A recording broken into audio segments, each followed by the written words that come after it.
Hey everybody, welcome back to the channel. Sunny here, and I'm back on the StockSmarty platform. And today we're going to be looking at some growth tech ETFs, seeing where the stock overlap is, and getting an idea of what we might choose to invest in if we were looking to go down the route of growth tech companies. So without further ado, let's go to the new analysis tab. And today we're going to search across 4 ETFs. We're going to start with QQQ, which many of you will be familiar with, VUG, which is really a growth-focused fund, VGT, which is one that focuses mainly in tech companies, and then SCHG, which is the Schwab US large cap company focused ETF. So I've got my 4 ETFs. I'm going to go to my next screen. I'm going to lower the dividend yield all the way to 0. I want to see all the stocks within those ETFs and where they overlap is. I'm going to leave my analysis method as A, and I want to compare all 50 stocks, or the top 50 stocks within those ETFs. And for now, I'm just going to leave my investment amount as £10,000. So I'll come down to the bottom and analyse.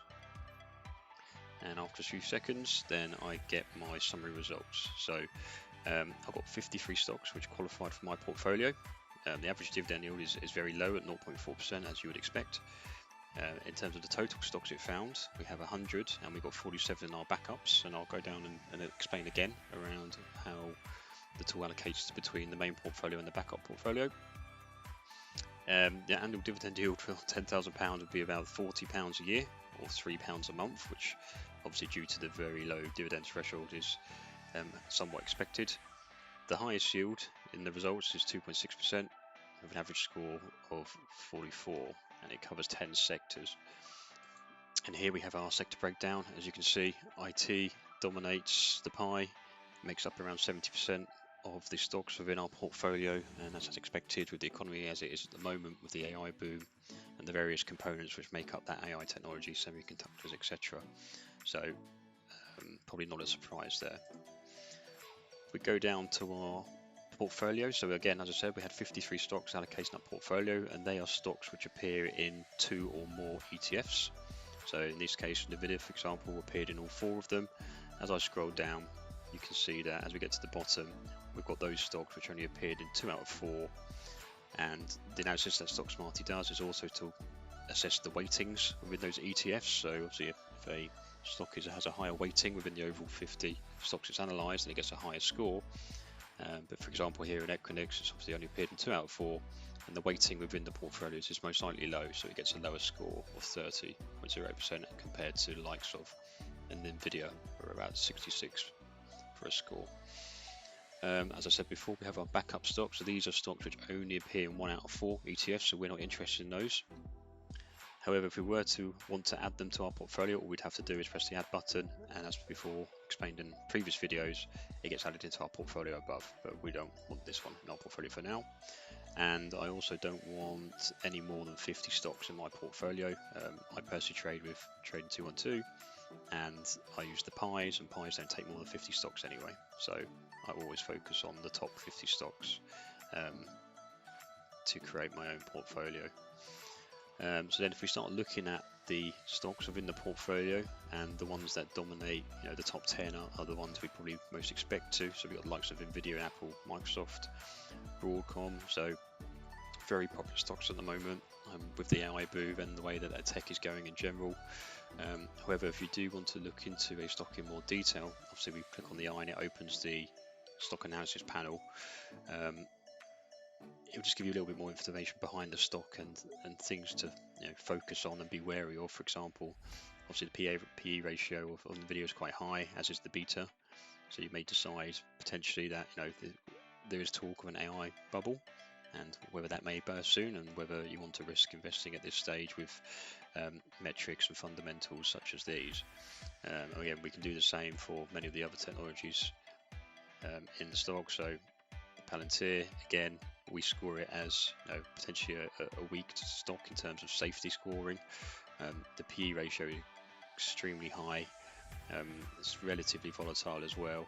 You may decide for yourself you don't want to have a Palantir stock in your portfolio, and therefore you may want to remove that.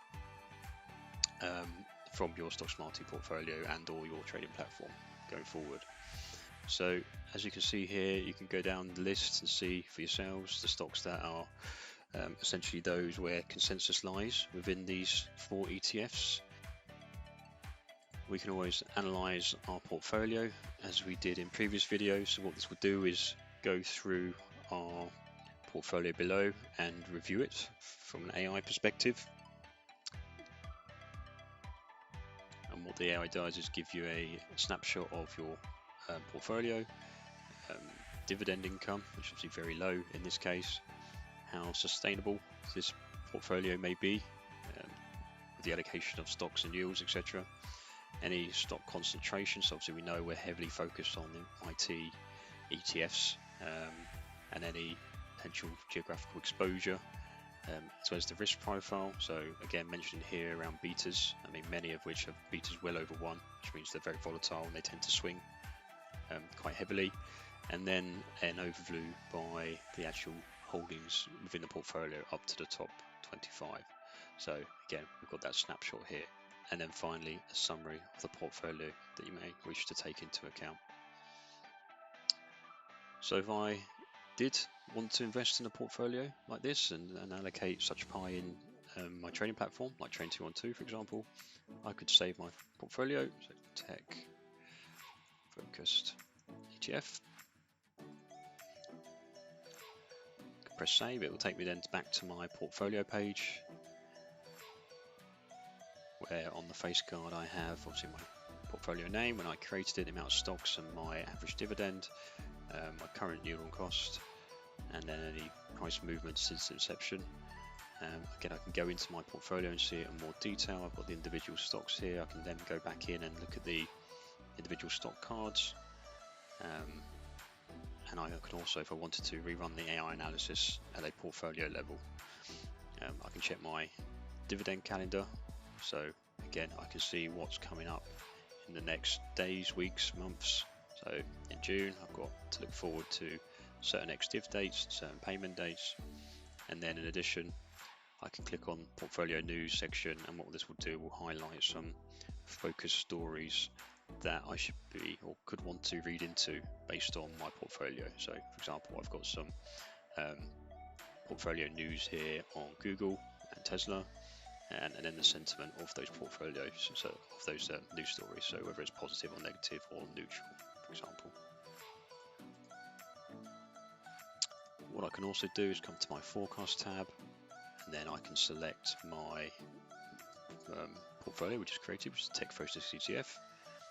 We've got version 1, and I can put in a scenario here. If we start at £10,000, I put in £500 a month over 20 years, and we believe that these stocks in particular will grow by, let's say 8, 9, 10% per annum.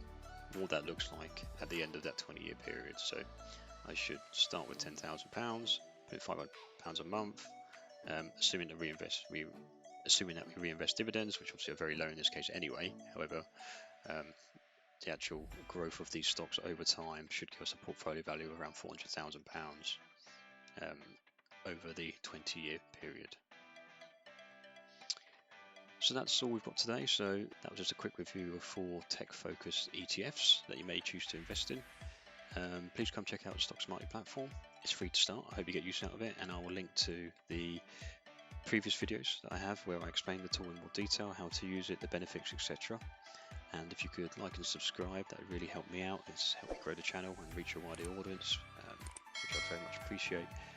And yeah, if you'd like to see any more specific ETF analysis, please comment below, and I'll do my best to cover those in future videos. So, thank you. Bye-bye.